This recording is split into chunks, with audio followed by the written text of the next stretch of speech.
Hello friends, welcome back to my YouTube channel, that is World of Science. So today in this video we are going to study the part 2 of the 5th chapter of class 6, that is separation of substances.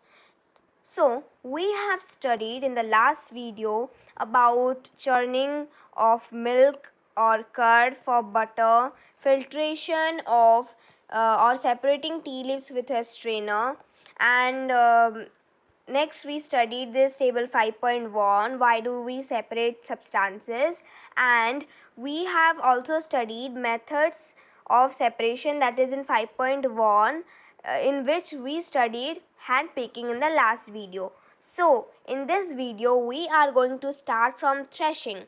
So let's start the video. Before starting the video, please do like, share and comment if you have any doubt for the previous video. So, and also subscribe to my YouTube channel, that is World of Science. So let's start.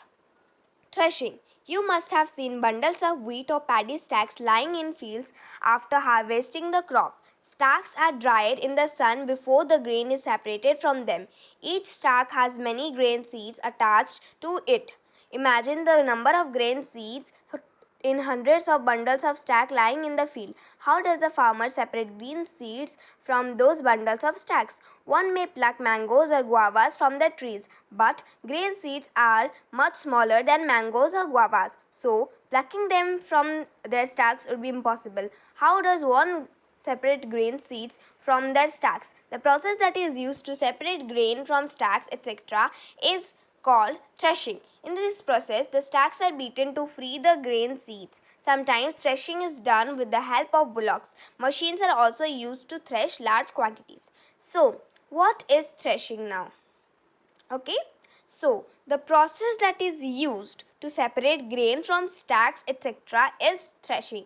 आपको पता ही होगा कि grains क्या होते हैं और stacks क्या होते हैं. स्टैक्स मतलब उस ग्रेन के चारों तरफ जो उसका छिलका होता है पतला सा, उसे हम स्टैक्स बोलते हैं. So the process in which we separate the stacks, मतलब जो छिलके होते हैं वो ग्रेन से सेपरेट किया जाता है by a very unique process जिसे हम थ्रेशिंग कहते हैं. ठीक है, तो इस प्रोसेस में क्या होता है, जो स्टैक्स है, ठीक है, मतलब जो उनके छिलके हैं उन्हें बहुत ज़ोर से बीट किया जाता है ताकि वो ग्रेन से अलग हो जाए और तभी वो इजी होता है सेपरेट करने के लिए. बट इस टाइम में बहुत सारे लोग बुलक्स भी यूज़ करते हैं. ठीक है, और अगर हम मॉडर्न टाइम्स की बात करें तो आजकल मशीन्स भी थ्रेशिंग के लिए यूज़ होते हैं, जो कि और भी थ्रेशिंग प्रोसेस को इजी बना देता है और कम टाइम कंज्यूमिंग होता है. ठीक है, तो यहाँ पे हमने और एक टर्म पढ़ा, दैट इज़ थ्रेशिंग. तो हमने फर्स्ट पढ़ा था hand picking and our second term is threshing. Okay, so next we are going to study about winnowing. The third process is winnowing. Okay, so यहाँ पे एक एक्टिविटी है, आप देख सकते हो, activity 3. Make a mixture of dry sand with sawdust और powdered dry leaves. Keep this mixture on a plate or a newspaper. Look at this mixture carefully. Can the two different components be made out easily? Are the sizes of particles of the two components similar? Would it be possible to separate the components by hand picking? Now, take your mixture to an open ground and stand on a raised platform. Put the mixture on a plate or sheet of paper. Hold the plate or the sheet of paper containing the mixture at your shoulder height. Tilt it slightly so that the mixture slides away slowly. What happens? Do both the components, sand and sawdust or powdered leaves, fall at the same place? Is there a component that blows away? Did the wind manage to separate the two components? This method of separating components of a mixture is called winnowing. Winnowing is used to separate heavier and lighter components of a mixture by wind or by blowing air. Okay, तो यहाँ पे हमने और एक term पढ़ा, winnowing. ठीक है, तो विनोइंग क्या होता है, जो आप अगर एक यहाँ पे जैसे कि एक्टिविटी 3 में दिया गया है, आप सैंड लो और उसके साथ मिक्स करो सॉ-डस्ट, जो पाउडर टाइप का होता है, उसका जो मैट्रिक्स या फिर स्ट्रक्चर वो पाउडर टाइप का होता है, या फिर अगर आपके पास सॉ-डस्ट अवेलेबल नहीं है तो आप ड्राई लीव्स, मतलब ड्राई लीव्स को आप उसका एकदम चूरा बना के उससे भी पाउडर कर सकते हो। तो अगर हम दोनों को मिक्स करेंगे तो दोनों का जो मास है वो अलग अलग रहेगा, मतलब इसका वेट अलग होगा, उसका वेट अलग होगा। तो यहाँ पे किसका वेट ज़्यादा हैवी होगा? सैंड का जो वेट है वो ज़्यादा हैवी होगा, और जो पाउडर्ड लीव्स या फिर सॉडस्ट है उनका मास या फिर वेट कम होगा। तो अगर हम विनोइंग के प्रोसेस से उसे थोड़ा अपने शोल्डर हाइट में थोड़ा सा टिल्ट करेंगे लेकर किसी भी न्यूज़पेपर के ऊपर रख कर, तो वो क्या होगा, अगर वहाँ पे विंड अगर मूव कर रहा है तो अगर आप टिल्ट करके उसे थोड़ा थोड़ा गिराओगे तो जो हैवी सब्सटेंस है वो वहीं पे गिर जाएगा, और जो बहुत ही लाइटर सब्सटेंस है वो कहीं दूर जाकर गिरेगा। तो इस प्रोसेस को बोलते हैं winnowing. This method of separating components of a mixture is called winnowing. ठीक है, तो इस प्रोसेस में क्या होता है, यहाँ पे विनोइंग में इधर विंड से आप काम करते हो या फिर आप एयर ब्लो करके काम करते हो। सपोज अगर आप ऐसे टिल्ट करोगे और वहाँ हवा नहीं चल रही होगी तो आप कोई सा भी स्टैंड फैन दे सकते हो। अगर आप स्टैंड फैन के डायरेक्शन में आप टिल्ट करोगे तो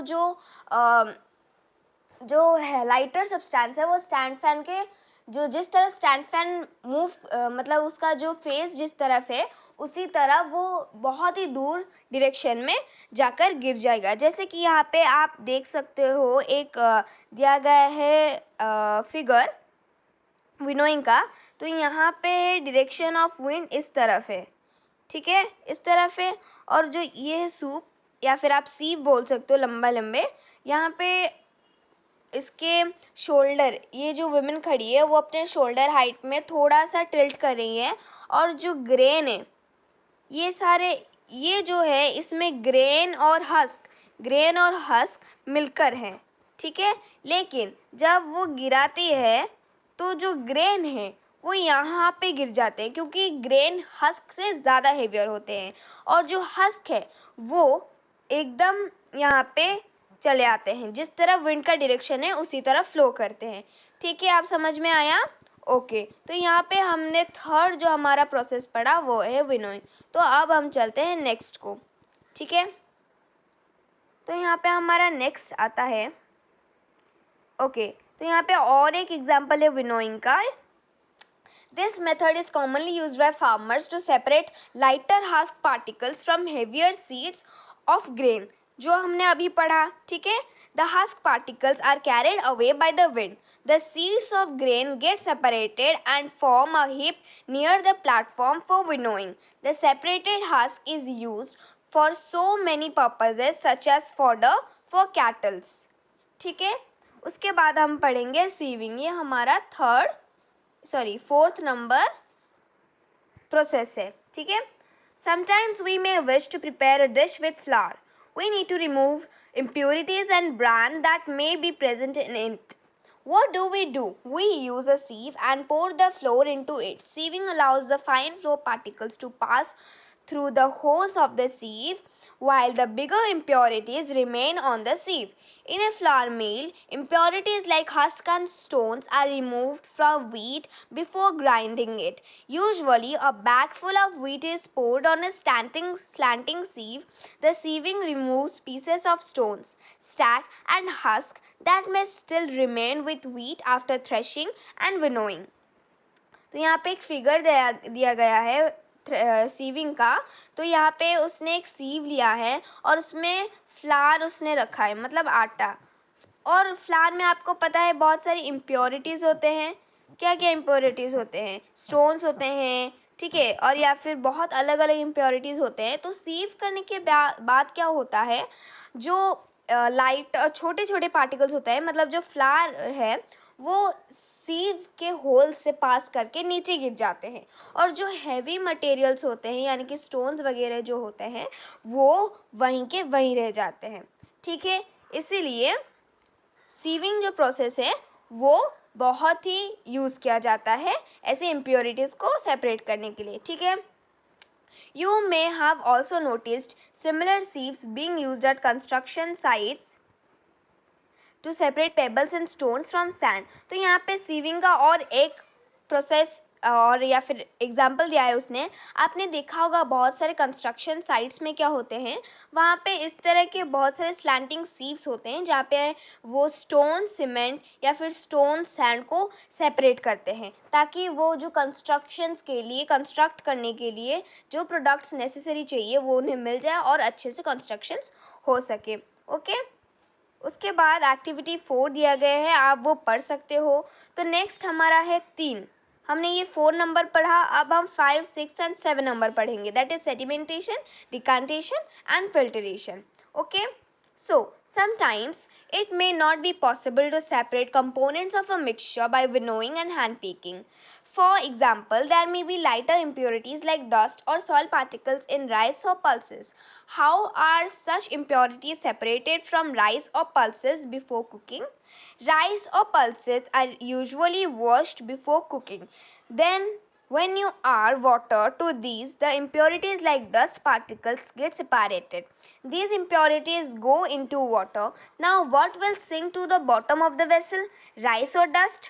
And why? Have you seen that the vessel is tilted to pour out the dirty water? When the heavier component is a mixture settles after water is added to it, the process is called sedimentation. Okay, तो यहाँ पे जो है आपका आ गया sedimentation. ठीक है. When the heavier component in a mixture settles after water is added to it, this process is called sedimentation. ये आप नोट्स में ज़रूर लिखेंगे. ओके. तो यहाँ पे sedimentation को समझते हैं. तो जब एक मिक्सचर जो होता है उसमें हम हेवियर जो कंपोनेंट होता है, अगर हम वो अगर एक मिक्सचर में जो हेवियर कंपोनेंट है वो सेटल हो जाता है हमेशा. जैसे कि अगर आप सैंड एंड वाटर का मिक्सचर लोगे तो जो सैंड होता है वो हमेशा सेटल डाउन कर जाता है क्योंकि वो हेवियर सब्सटेंस होता है. ठीक है. और उसके बाद जो ऊपर का पानी होता है वो हम निकाल लेते हैं. उस प्रोसेस को बोलते हैं सेडिमेंटेशन. ओके. उसके बाद when the water along with the dust is removed, the process is called decantation. मतलब जब हम यहाँ पे आप और एक पॉइंट हो जाएगा आपको, when the water along with the dust is removed, the process is called decantation. Okay. तो यहाँ पे आपका और एक है, जैसे कि मैंने बताया सैंड जो सेटल डाउन होने के बाद जो ऊपर का पानी है हम उसे सेपरेट कर देते हैं. उसी प्रोसेस को हम डिकांटेशन बोलते हैं. जो हमने पानी को सेपरेट करा ऊपर से उसे हम डिकांटेशन बोलते हैं. ठीक है. Let us find a few other mixtures that can be separated through sedimentation and decantation. जैसे कि मैंने बताया सैंड एंड वाटर का हो सकता है, पेबल्स एंड वाटर का हो सकता है, और बहुत सारे ऐसे एग्जाम्पल्स हैं. Okay, the same principle is used for separating a mixture of two liquids that do not mix with each other.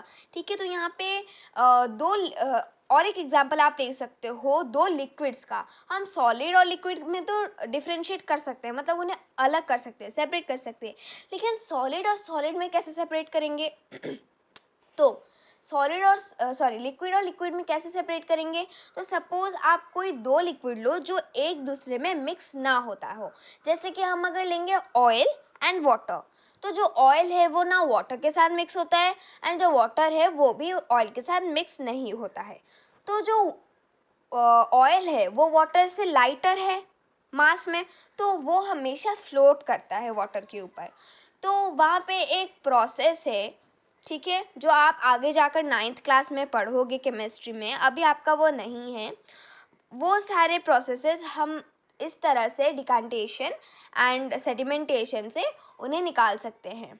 ठीक है.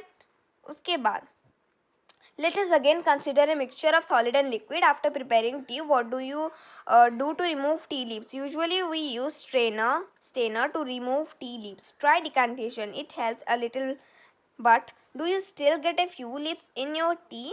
Now pour the tea through a strainer. Did all the tea leaves remain in the strainer?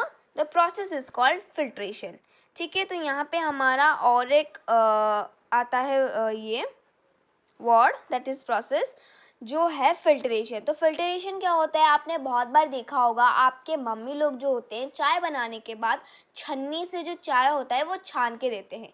क्यों? हमने पहले भी पढ़ा था, यहाँ पे जो टेबल है वहाँ पे हमने पढ़ा था कि हम जो सेपरेट जो हम टी लीफ सेपरेट करते हैं वो क्यों करते हैं?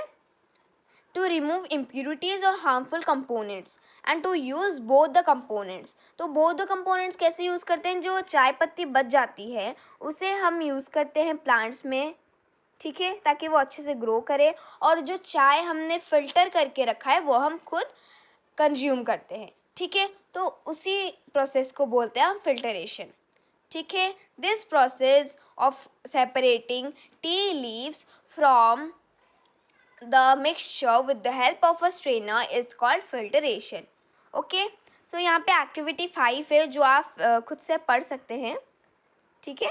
तो यहाँ पे आप देख सकते हो, a filter paper is one such filter that has very fine pores in it। Show the steps involved in using a filter paper। A filter paper folded in the form of a cone is fixed into the funnel। The mixture is then poured on the filter paper। Solid particles in the mixture do not pass through it and remain on the filter।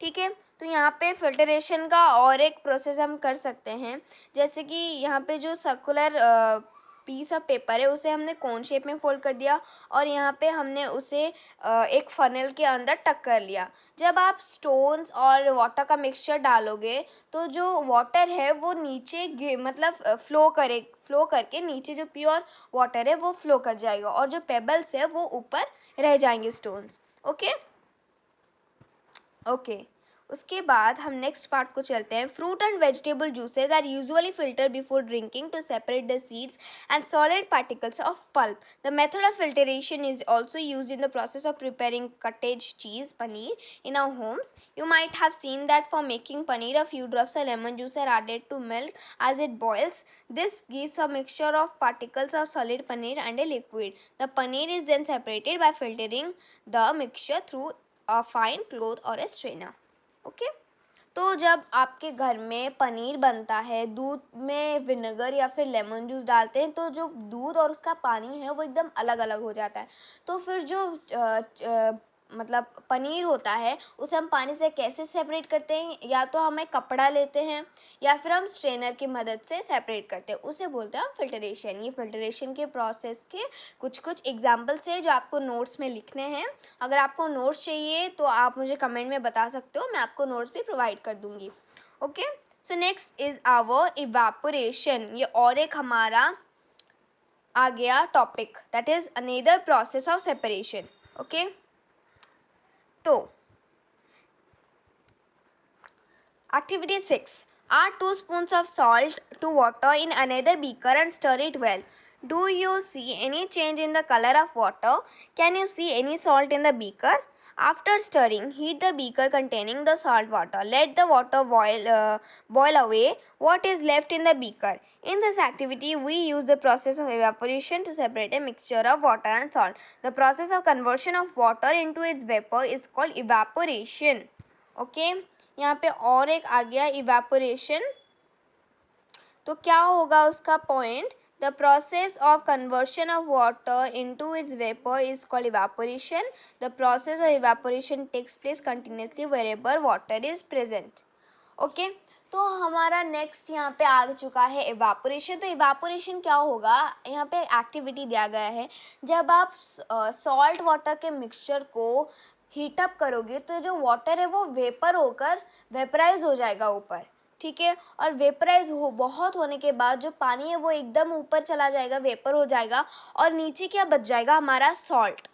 उसी तरह evaporation के process से ही हम जो नमक खाते हैं वही आता है। जो सी वाटर है वो आपने अगर टेस्ट करा होगा तो वो बहुत नमकीन होता है, बहुत ही सॉल्टी होता है, जो हम सॉल्टी वाटर बोलते हैं, ठीक है। तो जो सॉल्टी वाटर है वहाँ पे क्या करते हैं, जो सैंड होता है वहाँ पे थोड़ा सा दूर, जहाँ पे जब पानी फ्लो करता है बाहर से तो जहाँ तक आ सकता है वहाँ पे एक गड्ढा खोद लेते हैं, ठीक है। उसके बाद जो पानी आता है वो उसमें भर जाता है, जो सॉल्टी वाटर आता है फ्लो होकर बाहर से वो भर जाता है। तो भरने के बाद क्या होता है, उसी गड्ढे में वो रह जाता है, और जब बहुत ज़ोर से सन जो है मतलब बहुत ज़ोर से धूप होती है तो वो पानी जो है इवापोरेट करता है, और इवापोरेट पूरा होने के बाद लास्ट में हमारा सॉल्ट बच जाता है जो हम खाते हैं, that is iodise salt. Okay, यहाँ पे दिया भी गया है, sea water contains many salt mix in it, one of these salts is common salt. When sea water is allowed to stand in shallow pits, water gets heated by sunlight and slowly turns into water vapor through evaporation. In a few days the water evaporates completely, leaving behind the solid salts. Common salt is then obtained from the mixture of salts by further purification. यहाँ पे आप देख सकते हो, यहाँ पे आपका दिया गया है फिगर, यहाँ पे इस तरह से पिट्स जो छोटे छोटे पिट्स खोद देते हैं, डग कर लेते हैं, और यहाँ पे पानी जो है यहाँ से आकर जो फिलअप हो जाता है, फिर कुछ दिनों के बाद जब कम्प्लीटली इवापोरेट कर जाता है वो पानी, उसके बाद लास्ट में जो सॉलिड मटेरियल है सॉल्ट का वो छोड़ जाता है, उसी से हमारा आयोडाइज्ड सॉल्ट या फिर कॉमन सॉल्ट आता है। ओके, उसके बाद use of more than one of separation. We have studied some methods of separation of substances from their mixtures. Often one method is not sufficient to separate the different substances present in a mixture. In such situation, we need to use more than one of these methods. ठीक है, तो यहाँ पे और एक हमारा condensation आता है जो आप देख सकते हो, उसे अब हम पढ़ने वाले हैं, जो कि एक्टिविटी 7 में होता है। तो यहाँ पे मैं ऐसे शॉर्ट में समझा दे रही हूँ कंडेंसेशन को, ठीक है। तो यहाँ पे जैसे कि आप ये फिगर देख सकते हो, दिस इज़ अ फिगर, एक सेकेंड, हाँ दिस इज़ अ फिगर। यहाँ पे इसने आइस लिया हुआ है, ठीक है, आइस लिया हुआ है, और यहाँ पे एक जग है, और यहाँ पे केटल है। तो जो केटल के अंदर पानी है उसमें से यहाँ पे वेपर हो रहा है, और यहाँ पे जो आइस है वो मेल्ट होकर वाटर के फॉर्म में फ्लो कर रहा है, उसी प्रोसेस को हम कंडेंसेशन बोलते हैं। यहाँ पे दिया गया है, when the steam comes in contact with the metal plate cooled with ice, it condenses and forms liquid water. The water droplets that you observed falling from the plate were due to condensation of steam. The process of conversion of water vapor into its liquid form is called condensation. तो जो condensation होता है वो evaporation के बिल्कुल opposite होता है। तो evaporation में हमने क्या पढ़ा था, the process of conversion of liquid into its vapor is called evaporation, and condensation क्या होता है, the process of conversion of water vapor into its liquid form is called condensation. Okay, तो यहाँ पे हमने कंडेंसेशन पढ़ लिया। यहाँ पे कुछ लास्ट में और कुछ एक्टिविटी के साथ सैचुरेटेड, अनसैचुरेटेड, सॉल्वेंट एंड थोड़ा सा ही बचा है जो हम नेक्स्ट वीडियो में करेंगे। और तब तक के लिए प्लीज़ लाइक कीजिए, शेयर कीजिए, कमेंट कीजिए अगर आपको कुछ समझ ना आया हो या फिर डाउट रह गया हो, या फिर अगर प्रीवियस वीडियो में कुछ डाउट हो तो वो कमेंट कीजिए। And don't forget to subscribe to my YouTube channel that is world of science. और इसी तरह के बहुत सारे अच्छे अच्छे वीडियोज़ साइंस के ऊपर पाने के लिए प्लीज़ हमारे चैनल को जल्दी से सब्सक्राइब कर दीजिए, और जो बेल आइकन है उसे भी क्लिक कर दीजिए। तो यहाँ पे हमारा ये जो वीडियो है ख़त्म होता है, एंड नेक्स्ट वीडियो में हम पढ़ेंगे यहाँ से एक्टिविटी 7 से हम अच्छे से कंडेंसेशन को और एक बार पढ़ेंगे। उसके बाद can water dissolve any amount of substance, saturated, unsaturated, और बाकी के सारे पढ़ेंगे हम। तब तक आप उसे अच्छे से थोड़ा पढ़ लीजिएगा, और यहाँ पे हम लास्ट में समरी एंड क्वेश्चन आंसर्स भी करेंगे। तब तक के लिए take care and bye bye, stay at home, stay safe.